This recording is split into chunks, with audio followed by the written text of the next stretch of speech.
Hi guys, welcome to my YouTube channel. I hope आप सभी ठीक होंगे। तो गाइस, आज से हम स्टार्ट करेंगे मैथमेटिक्स का पोर्शन। मैथमेटिक्स के वो टॉपिक्स पढ़ेंगे जो हमारे class 11, 12, BSc, MSc, lecturer, LT, net, SSC, lab assistant सभी कम्पिटिटिव एग्ज़ाम्स के लिए क्या होंगे, इम्पोर्टेंट होंगे। तो उसमें से आज हम सबसे पहले हम डिस्कस करते हैं स्टैटिस्टिक्स को। स्टैटिस्टिक्स में हम मीन, मीडियन, मॉड तो सभी पढ़ चुके हैं। आज हम एक सब टॉपिक पढ़ते हैं स्टैटिस्टिक्स का, वो है क्वार्टाइल यानी चतुर्थक। ठीक है, तो डिस्कस करते हैं कि क्वार्टाइल होता क्या है।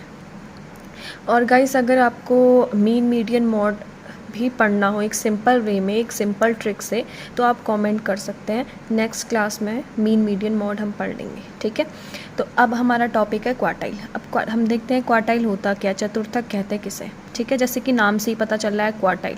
क्वार्टाइल मतलब क्वार्ट का सेंस हम किससे लेते हैं, 4 से। ठीक है, इसका मतलब क्वार्टाइल क्या होता है, जिसमें हम उन नंबर को लेते हैं जो हमें रिप्रेजेंट करते हैं 4, मतलब जिनको हम 4 पार्ट्स में क्या कर सकते हैं, डिवाइड कर सकते हैं। जैसे कि फॉर एग्जांपल ये एक स्ट्रेट लाइन है, इसको पॉइंट Q1, Q2, Q3 ने कितने पार्ट्स में डिवाइड कर रखा है, 4 पार्ट्स में डिवाइड किया। ये 4 पार्ट्स क्या होंगे, सारे इक्वल पार्ट्स होंगे। हालांकि यहाँ पे इक्वल नहीं दिख रहे हैं, बट ये एक्चुअल में क्या होते हैं, इक्वल पार्ट्स होते हैं। ठीक है, तो यहाँ पे जो हमारा Q1, Q2, Q3 क्या है, ये क्या कर रहे हैं, इस लाइन को 4 इक्वल पार्ट्स में डिवाइड कर रहे हैं। तो ये सारे क्या कहलाएंगे, क्वार्टाइल कहलाते हैं। Q1, Q2, Q3 हमारे क्या कहलाते हैं, क्वार्टाइल। क्योंकि Q2 तो इन दोनों Q1 और Q3 का कहीं ना कहीं मिड पॉइंट है, यानी मीडियन है, तो हम इसको एक पर्टिकुलर नाम देते हैं मीडियन।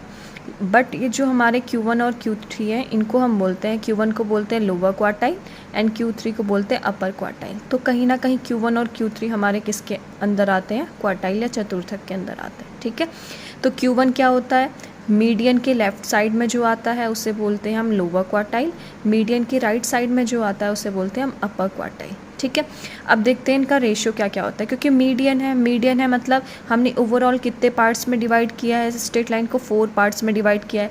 और ये कौन सा पार्ट है, फर्स्ट सेकंड पार्ट है, तो इसका रेशियो क्या हो गया, 2/4, यानी इसने कितने प्रपोर्शन में बांटा है, Q2 ने 1/2।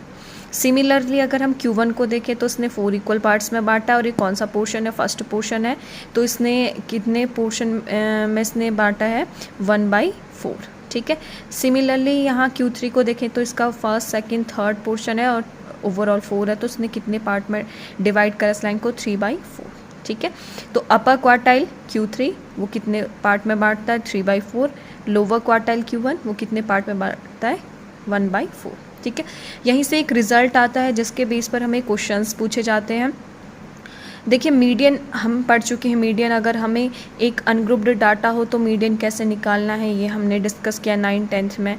उसके बाद हमने ग्रुप डाटा के लिए भी डिस्कस कर रखा है फॉर्मूले के बेस में, तब भी हम मीडियन निकाल सकते हैं।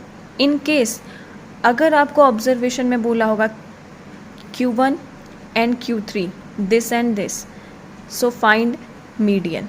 अगर आपको Q1 और Q3 lower quartile and upper quartile दिया हो और तब आपको मीडियन फाइंड करना हो, तो हम कौन सा फॉर्मूला यूज़ करेंगे, Q2 = Q1 + Q3/2। क्यों, क्योंकि मीडियन क्या होता है, मीडियन कैसे निकालते हैं किसी 2 पॉइंट का, उन 2 पॉइंट को ऐड करते हैं, बाई 2 करते हैं और वैसे मीडियन निकलता है। Same here, Q1 lower quartile + upper quartile by 2 करेंगे तो हमारा क्या निकल जाएगा, मीडियन निकल जाएगा। ठीक है, तो हम इसका फॉर्मूले का यूज़ कब करेंगे, तभी करेंगे जब हमें जो क्वेश्चन में जो हमें डाटा दिया होगा वो लोअर क्वार्टाइल और अपर क्वार्टाइल के फॉर्म में दिया होगा, तब हम मीडियन इस फॉर्मूले से निकाल सकते हैं। ठीक है, तो अब हम और डीपली पढ़ते हैं लोअर क्वार्टाइल को कि लोअर क्वार्टाइल होता क्या है। ठीक है, तो जैसा कि आप देख रहे हो, लोअर क्वार्टाइल को हम किससे रिप्रेजेंट करते हैं, Q1 से, और ये कितने पार्ट में डिवाइड करता है किसी भी चीज़ को, 1/4 में। ठीक है, सबसे पहले अगर हमें कोई डाटा दिया गया है, अनग्रुप्ड डाटा दिया गया है, तो उसको सबसे पहले हम क्या करेंगे, अरेंज करेंगे असेंडिंग और डिसेंडिंग ऑर्डर में।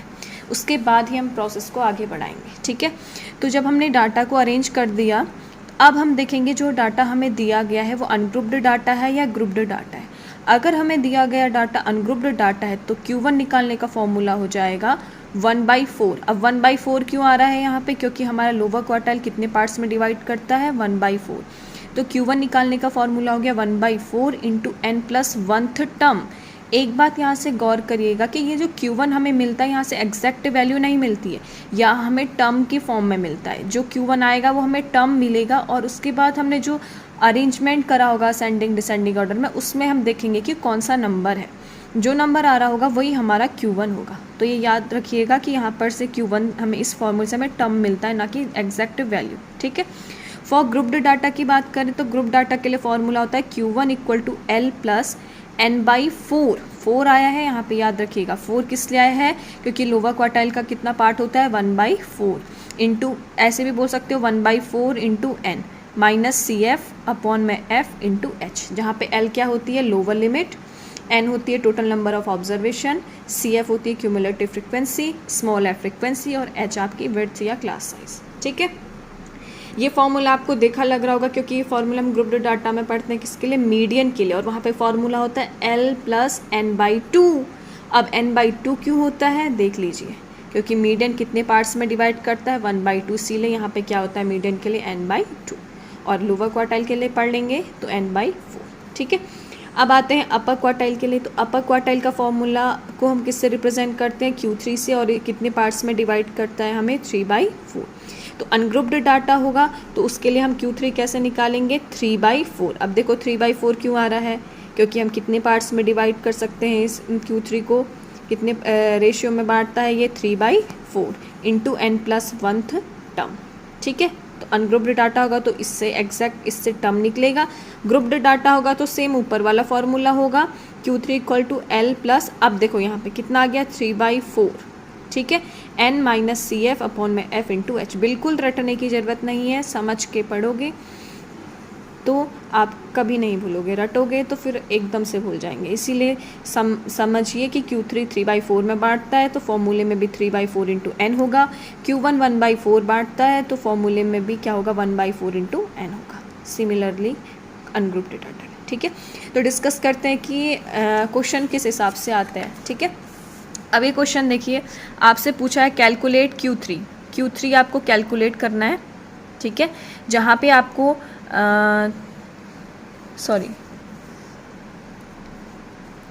If Q1 equal to 25 and Q3 equal to 45। Q1 आपको लोअर क्वार्टाइल आपको 25 दिया है, अपर क्वार्टाइल आपको 45 दिया है, तो देन मीडियन आपको निकालना है। ठीक है। अब देखिए, अब यहाँ पे मीडियन निकालना है, तो अब हमें ना तो कोई अनग्रुप्ड डाटा दिया है ना ही कोई ग्रुप्ड डाटा दिया, तो मीडियन कैसे निकलेगा, बट हमें लोअर क्वार्टाइल और अपर क्वार्टाइल की वैल्यू तो दी गई है, गिवन है, तो हम फॉर्मूला हम जानते हैं median equal to Q2 equal to क्या होता है Q1 प्लस Q3/2।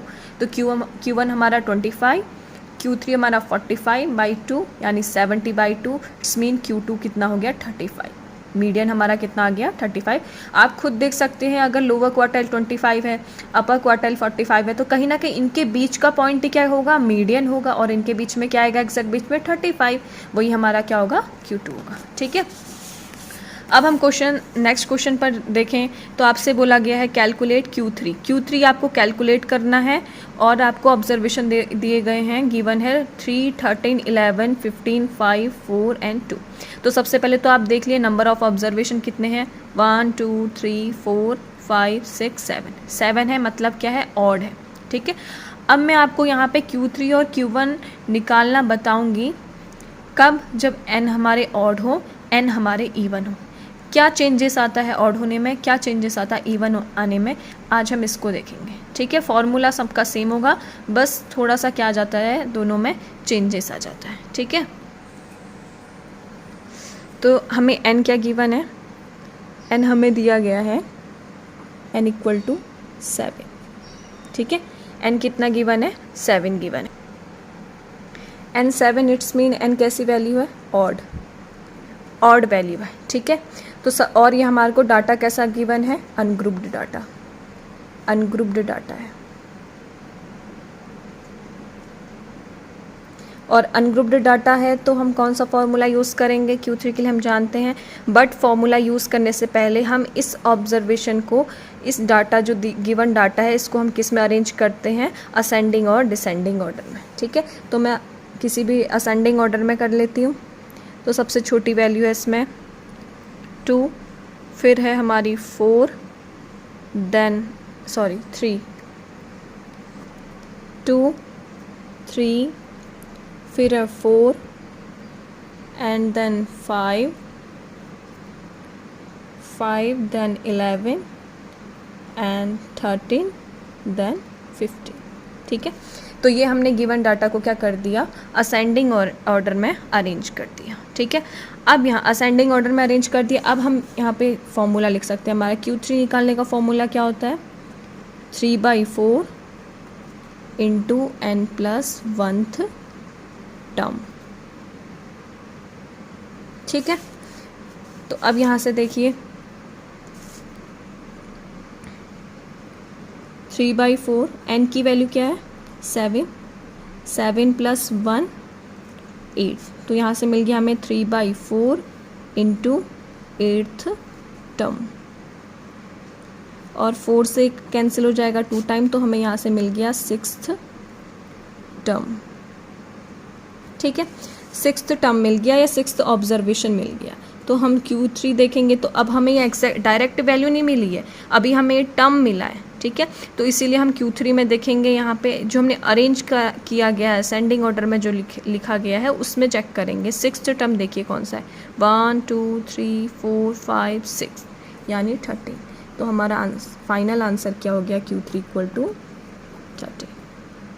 ठीक है, ठीक है, तो हमने क्या करा, हमने देखा कि n हमारा 7 हमारा ऑड है, तो ऑड के लिए हम क्या करते हैं, ऑड हमें गिवन है तो हमने क्या कर लिया 3/4 n प्लस 1, क्योंकि यहाँ पे ये एग्जैक्टली कट जा रहा है, इससे कैंसिल आउट हो जा रहा है और हमें डायरेक्ट वैल्यू मिल जा रही है 6th टर्म। तो हमने यहाँ पर से चेकआउट कर लिया कि 6th टर्म है कौन सा, वही हमारा क्या हो गया, फाइनल Q3 हो गया।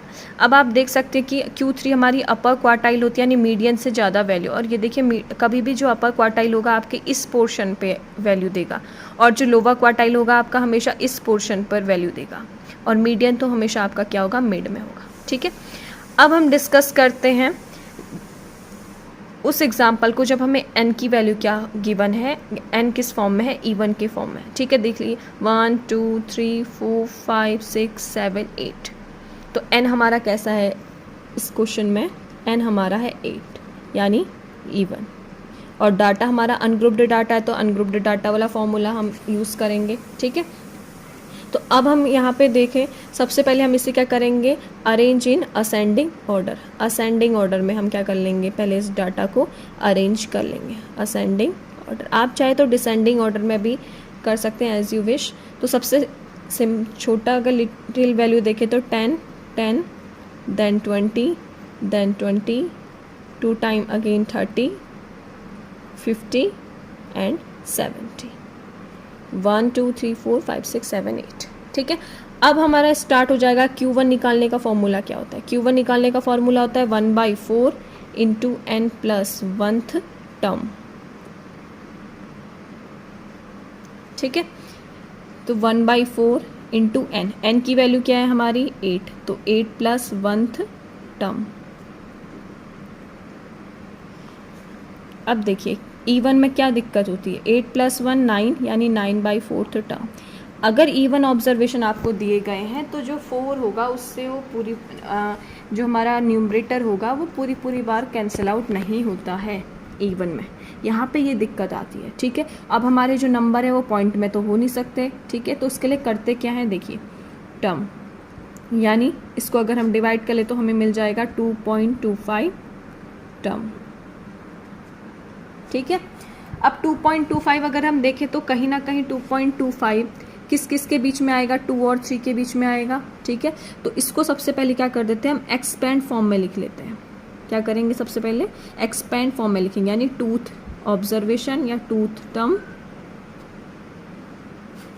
प्लस 0.25 इनटू, इसके ब्रैकेट में हम लिखेंगे, देखो क्या लिखेंगे, 2.25 2 और 3 के मिड में आएगा कहीं ना कहीं, तो बड़ी value third term minus second term. ये करना पड़ेगा हमें, ये काम एक लाइन हमारी एक्स्ट्रा बढ़ जाती है, कब, जब हमें डाटा कैसा गिवन हो, इवन। ठीक है, तो हमारा Q1 हो गया, Q1। अब इसे सॉल्व करते हैं। सेकेंड टर्म देखिए 1 2, सेकेंड टर्म हमारा क्या है 10 प्लस 0.25 ऐसे ही लिखेंगे थर्ड टर्म क्या है हमारा 1 2 3, थर्ड टर्म हमारा क्या है 20 माइनस सेकेंड टर्म हमारा क्या है 10। तो अब इसे सॉल्व कर लेते हैं। तो Q1 इज इक्वल टू हो जाएगा 10 प्लस 20 माइनस 10, 10 को 0.25 से मल्टीप्लाई करेंगे तो आ जाएगा 2.5, that is Q1 is equal to 12.5। ठीक है, तो हमें Q1 की वैल्यू क्या मिल गई 12.5, यानी लोअर क्वार्टाइल हमें मिल गया 12.5। अब देखिए मैंने क्या कहा था, लोअर क्वार्टाइल की जो वैल्यू आएगी हमेशा आपके किस साइड आएगी, लेफ्ट साइड में आएगी।